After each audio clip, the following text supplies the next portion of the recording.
好来，乡亲啊，继续来看这个观光局宣布，为今仔日开始，一直到4月底，所有旅行社暂停出团到国外，嘛袂当来接待旅行团来台湾观光。也就是讲，旅行社正式来进入到零出团的阶段。到旅行社业者大胆来预测，年底进前恐惊有9成的旅行社会倒大关门。另外，今仔日开始，桃园机场入境的旅客拢爱做居家检疫14天，嘛袂当坐大众交通工具。所以，桃园机场的防疫的专车一透早都排队排甲长落落。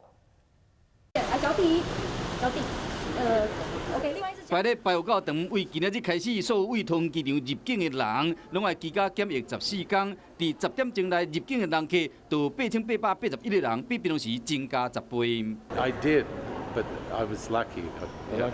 5个人为今仔日0点开始禁止入境，赶伫最后一刻到台湾的德国人嘛，对人排防疫专车。桃机公司嘛是4分流制，排班计程车有400台，服务新竹以北的地区。左的车有200台，以中部甲宜兰花莲为主，游览车有50台，是专门载到南部长途的人客。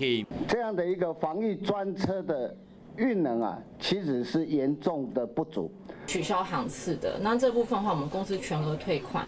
观光局下禁令，要求旅行社4月底进前停止出团，甲接待外国的观光团，业绩有够惨。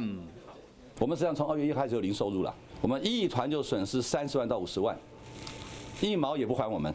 旅行社业者大胆估计，讲年底前恐惊有9成的旅行社会面临关门的命运。交通部嘛咧研究纾困2.0的计划，要解救国内旅游市场。